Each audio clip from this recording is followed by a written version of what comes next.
회사에서 그 보직을 이제 내려놓게 되면은 평직원으로서 후배들하고 같이 이렇게 생활을 해야 하거든요. 사실 이제 그런 것도 심적으로 많이 부담이 될 수밖에 없었죠.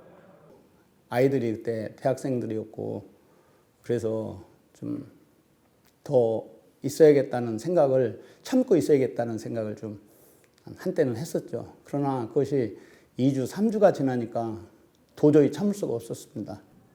40살에 명예퇴직을 당했는데요. 그 말이 명예퇴직이지 정리해고를 당한 거죠.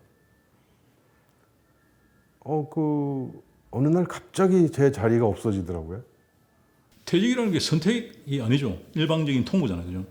뭐 전화 통보 받고 조금 이게 현실인지 아닌지 좀 비몽사몽을 좀 헤매죠. 과연 27년 동안 일한 직장이 나에게 한순간 이렇게 혐오감과 상실감을 안겨줄 수 있는가. 그래서 인생 전체에 대한 상실감을 느끼게 됐습니다.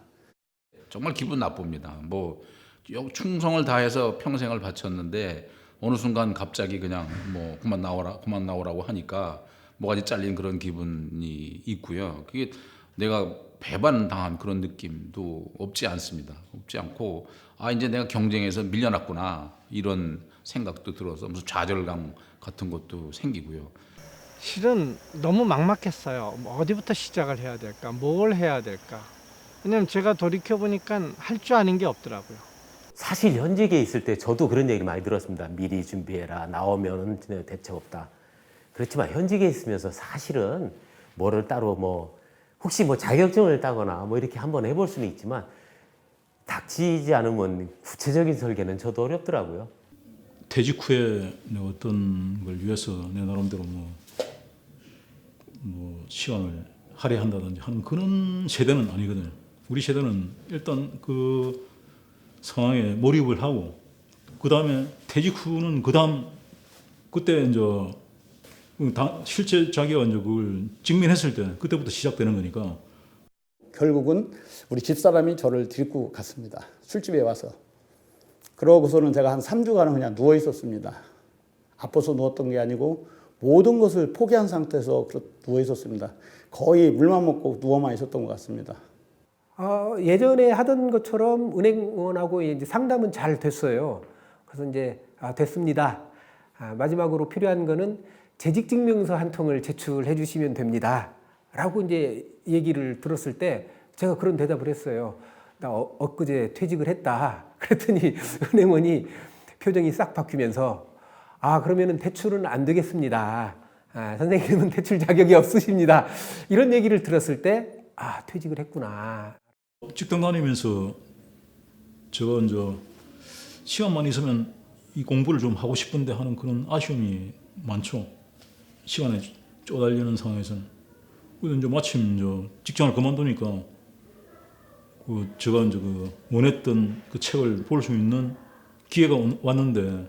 처음에는 그랬죠. 야, 정말 내가 이제는 내가 생각하는 대로 인생을 한번 살아보자 이렇게 계획을 짜가지고 이제 책도 많이 읽고요. 이제 체력도 많이 키워야 되겠다 해서 체력 훈련도 하고 산에도 다니고 그런 식으로 진짜 계획적으로 체계적으로 이렇게 생활을 한 게 한 3, 4개월 될 거예요. 그런 정도로 해서 이것도 살만하네. 이렇게 기분이 참 퇴직한 게 꼭 나쁜 것만은 아니네. 이런 생각이 들 정도로 생활을 했는데 그게 혼자서 자기를 통제하면서 그런 생활을 한다는 게 쉽지 않더라고요. 일단 남편이 이제 하루 세 끼를 집에서 먹으니까 그렇게 서로 싸우거나 이러진 않지만 제가 일단 공간에 있는 그런 제약이 있고 제가 친구랑 누가 통화를 하고 싶어도 아파트라는 그 공간에서는 다 들리잖아요. 그러니까 그 부분이 되게 불편한 거예요. 그러니까 24시간을 같이 있다는 사실 자체가 좀 불편하더라고요. 사실 정년허기까지도 어려운 건데 정년하고서 6년씩이나 더 했는데 그것도 사실 받을 만치 받아가면서 굉장히 환영해 줄 줄 알았어요. 가족들이. 아, 수고했다. 이제 집안일 하나 신경 쓰지 말고 아빠 하고 싶은 대로 해. 예? 당신 하고 싶은 대로 할 줄 알았어요. 사실 그 얘기는 한마디 못 들었어, 아빠한테도. 사실 속으로 섭섭하더라고요.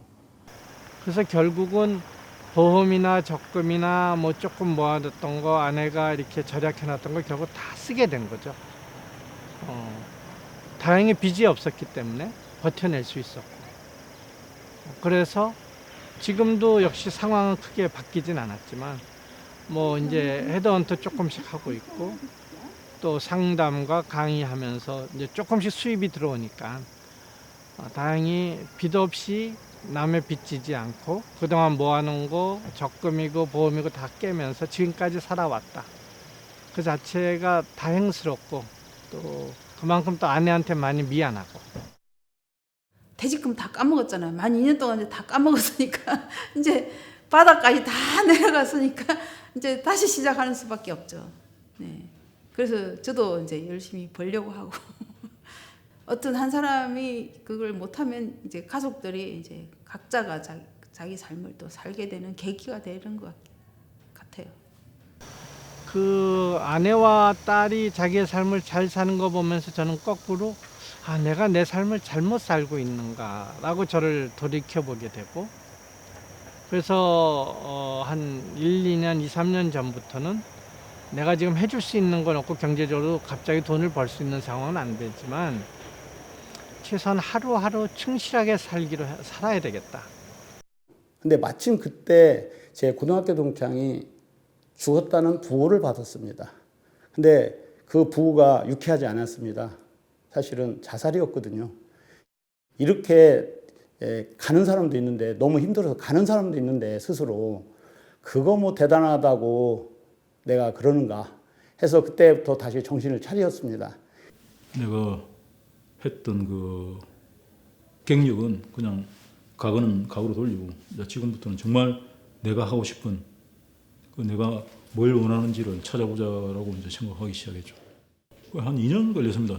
제가 생각할 때 지금 현재 제가 그 하고 있는 일 공부를 이제 겸할 수 있는 걸 이렇게 결정하기까지. 저도 사람들과의 대인관계 갈등이나 또는 사업하면서 힘들었던 마음의 상처 같은 게 있어서 우연한 기회에 이제 상담 쪽에 관심을 갖게 됐고 그러면서 그때부터 상담 공부를 제대로 해보자. 그러면서 이제 공부를 시작하게 된 거죠. 네. 그 뭐 4년이 길면은 또 길다고 생각할 수 있는데 저는 뭐 지금 나중에 60대 이후에 60대 중반에 그때 결정할 걸 하고 후회할 것 같다는 느낌이 들어가지고 거기서 우연하게 강의를 듣게 됐어요. 사주명리학 강의를. 근데 그것은 벌써 2014년도에 제가 강의를 듣는 다음부터 관심을 갖고 공부를 좀 했던 건데 거기서 해주시는 분이 사실은 별로 마음에 안 들었습니다. 그래서 약간의 트러블이 있고 그래서 그때부터 제가 직접 공부해가지고 커뮤니티를 이끌게 됐어요. 내가 직장 생활할 때는 시간 없고 돈 없어서 못했던 거 이제 뭐 시간 있고 돈도 이제 조금 있으니까 나 하고 싶은 게다가 지금 완전히 진짜 인생의 최고 자유기간이죠. 이제는 뭐 내가 돈 벌고 그런 것도 아니니까 어떻게 하면 조금이라도 남한테 기여를 하면서 사는